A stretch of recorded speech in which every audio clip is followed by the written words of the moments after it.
Ayan, talaga nga pong napakalasang-lasa ng ating mongolins. Kahit simpleng luto lang, napakasarap na.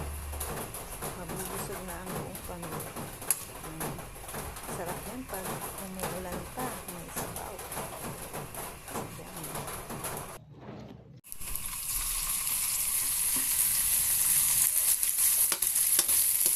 Ito lang ang ating sahog, pinapa sa ating munggo.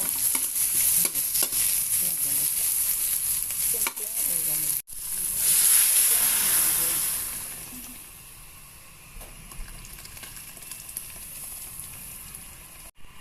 Asin.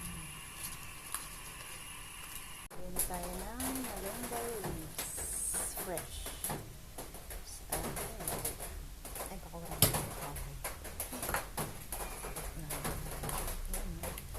Ang lapit ng ating munggolis. At ang ating chicharon ay ating i-add na.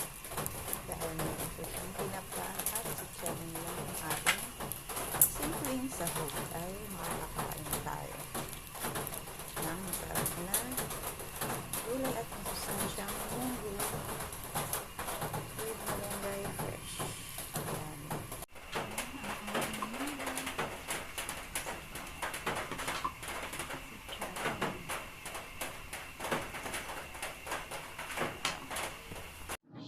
Kain munggo. Ayan, sarap.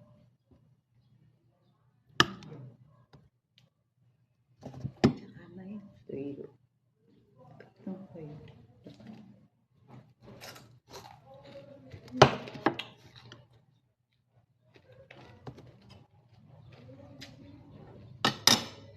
Okay.